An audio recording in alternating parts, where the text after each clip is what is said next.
Hey, good morning. My name is Kevin Ellis. I'm the local president here at 2338 in Poplar Bluff, Missouri. And I just want to, one, make you guys aware of a couple of items.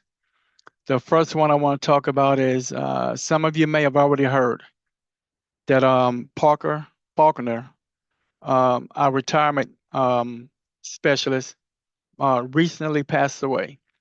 If you've heard that, I just want to confirm with you that it is true. Parker did suddenly pass away, and he passed away on July the 24th. Here's what I heard occurred. He was on vacation, and while he was on vacation, he was experiencing some health issues. And you know how most men are, we don't really take it that serious. While he was on vacation, they said he wanted to lay down and rest quite a bit. And if you know Parker, Parker is full of life. He laughs a lot. He jokes a lot. He's a comedian. He's an outgoing person. He never meets a stranger, and that is literally the truth. He never meets a stranger. He returned back from that vacation, went to another vacation, went to Portugal to meet his girlfriend's family, and while he was there, he suffered a heart attack and passed away. We are hoping that his funeral services will be shortly here in the United States. We think his body is in transit back to the U.S. now, if it's not, if not, if it has not already arrived back here. So as soon as we hear something definitive about when his services are going to be, we'll be sure to let everybody know. But once again, it is true. Parker Faulkner did pass away unexpectedly on July 24th. Um, the company is still up and running. For those of you who have business with him and he's helped you with your retirement, you're still in good hands. Tyler, Parker had built a company. He had great people working with him. His son works with him in their business as well. So you are still being taken care of. So don't worry about that part at all. But I want you to be aware that Parker did indeed pass away, and we want you to be aware of that. Okay. The other issue I want to tell you about is really it eats at the heart and fabric of who we are, not only as individuals, but who we are as an agency. And I'm going to talk about care in the community for a reason and for a specific reason. Uh, we know these things for sure. We know that people, supervisors or managers that work within care in the community, and this is not all of them, this is what some of them have done. So let me be very, very clear about that. Okay. This is not every single MSA manager in care in the community, which now might be, excuse me, under the business office, but every single one of them have not engaged in this type of behavior that I'm going to tell you about. One, we know that they have given answers to candidates before an interview even took place. We know that has occurred, and that was wrong, and we put a stop to that. We later found out that they were issuing positions to employees to advance up without a vacancy announcement being posted so that everybody could fairly and equally participate. We made the agency aware of that, and we got that issue corrected. The next issue I'm going to tell you about is a continuation of the misconduct within that department. And this time, I'm going to mention the two managers or whoever you want to call them by name. One of them is Christy Walker, and the other one was Deanna Bratcher. And we know that Deanna Bratcher went from being a supervisor to being the AO. However, she was still part of the problem. And it also involves the rapid, and I mean rapid, promotion of Tasha Schooley. Many of you may know that Tasha Schooley joined the VA about May of 2022. She had never worked for the VA. She was not a prior employee. She was not a prior federal employee. So she came into the federal government fresh and new. Within 5 months of Miss Schooley being hired at the VA, they promoted her to AMSA, a GS6 position. Within 5 months of her being here, the handbook requires that you have 1 year of experience equivalent to the next lower grade. That means that you have to be at least in a position performing them duties for at least 12 months. Miss Schooley did not have that experience when they promoted her from a GS5 to a GS6. She did not have it. About 5 months later, 5 or 6 months later, they rapidly promoted her from a GS6 to a GS7.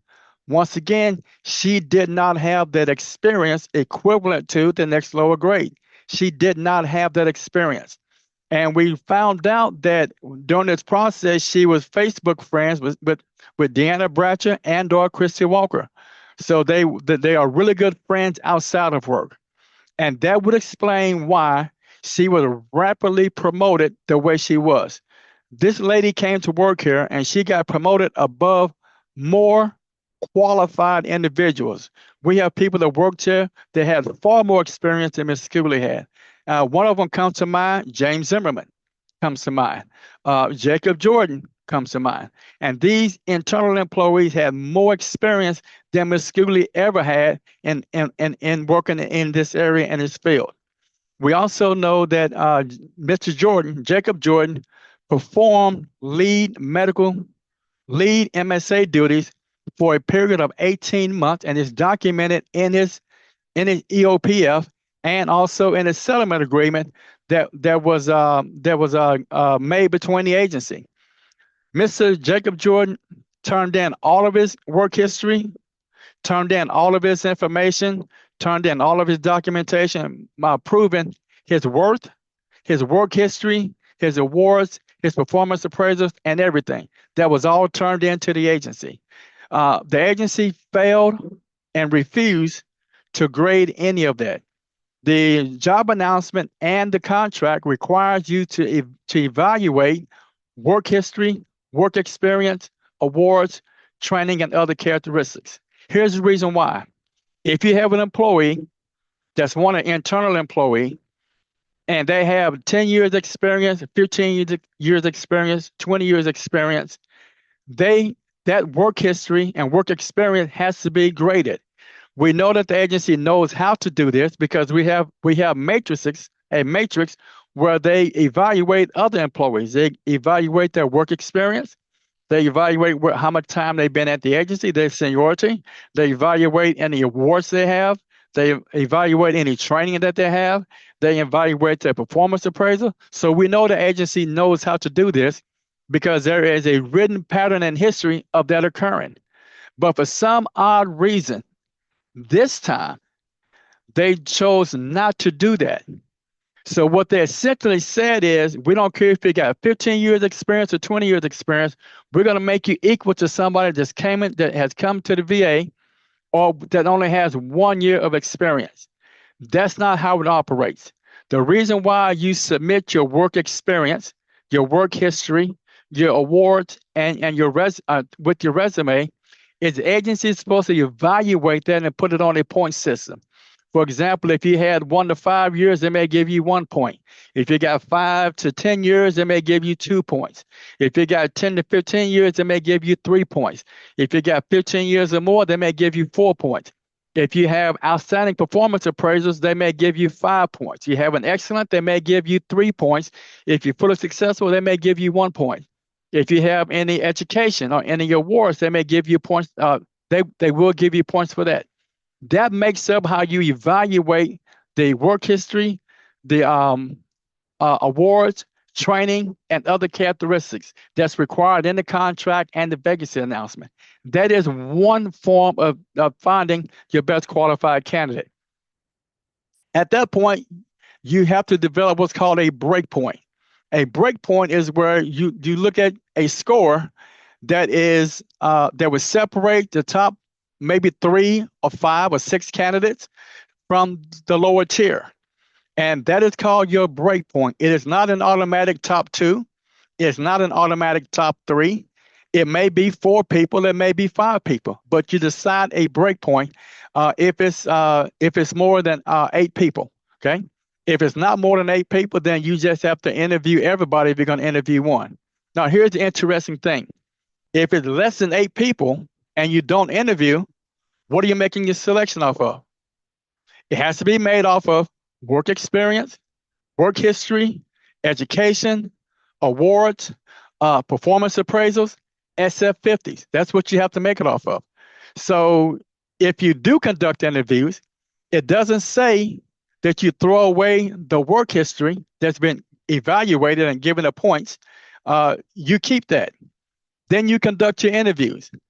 Once you conduct your interviews, and all your interview questions should be the same for everybody, you document those answers, and the handbook says you have to be able to reconstruct the entire hiring process from the vacancy announcement being built to the vacancy announcement being put out to all the employees to apply. You have to also be able to reconstruct how you evaluated the work experience to the CASOs that's listed in the announcement and in the contract. Then you also have to be able to reconstruct the interview. Interviews. How did you give a person 1 point, 3 points, or 5 points? All of that have to be saved and preserved, because if it's challenged, the agency has to be able to show and how the entire process happened. And the announcement that we just grieved on behalf of Mr. Jordan and some other employees, the agency could not reconstruct their process. They hid information from the union. They hid information from Mr. Jacob. They hid information even during the hiring process. Here's an example of what I'm talking about. The qual standard and the vacancy announcement required that you have to work on an interdisciplinary team to even qualify to be promoted to a lead MSA. Mr. Jacob had that in his resume. He had that in his reference check they made about him. And for some reason, the agency decided to hide the term interdisciplinary team as if it was a birth date or a social security number. And we found it was odd that they hid something in the middle of a document that wasn't associated with a social security number and it wasn't associated with the birth date. Why would something be redacted in the middle of a paragraph that's not talking about any of that stuff? The arbitrator made them unredact that information. And when they did, it was the word interdisciplinary team. The agency hid that information from the union because they knew Ms. Tasha Schooley did not meet that requirement. That is another reason why Ms. Schooley should not have been promoted to a lead MSA position. And that's in addition to her being rapidly promoted for not making the time and grade, and or the experience. The handbook says you can't do it. The contract says you can't do it. So the agency knew they should not have done it. And then trying to hide a simple term as interdisciplinary team, which was a requirement she did not make. She never served as a timekeeper, which was another requirement for a lead. There were several things that you had to have in order to qualify for the lead that Ms. Tasha Schooley did not have. And we can only come to one conclusion. The agency treated Mr. Jacob Jordan the same way they treated me. Because I was a union representative and I advocated on behalf of the employees within the agency, they were willing to change interview scores. They were willing to not grade and evaluate work history. They were willing to they were willing to change and redact information that should not have been redacted, all in the effort to hide and conceal and not promote the most qualified candidate. That is what the agency was engaged in. So we want everyone to know that at this hospital, we will continue to fight for fair, honest, and transparent merit promotion system. And listen, I would not tell you any of this information based on a whim or a guess. We have the actual physical documentation that shows everything I just told you happened has occurred. Okay, so we want you to know and we want you to be assured that we will continue to fight tooth and nail to ensure that every single process is fair and honest when it comes to merit promotions.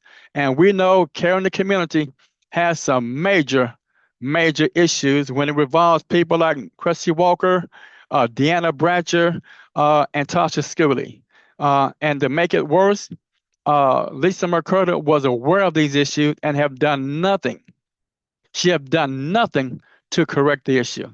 And we're asking the medical center director and the EO department here to join with the union to fix these issues so they don't keep occurring, because each time they occur and we catch it, we will address the issue. All right. I got to go to a meeting here in about a minute. God bless you. And I hope to hear from you very soon. Bye bye.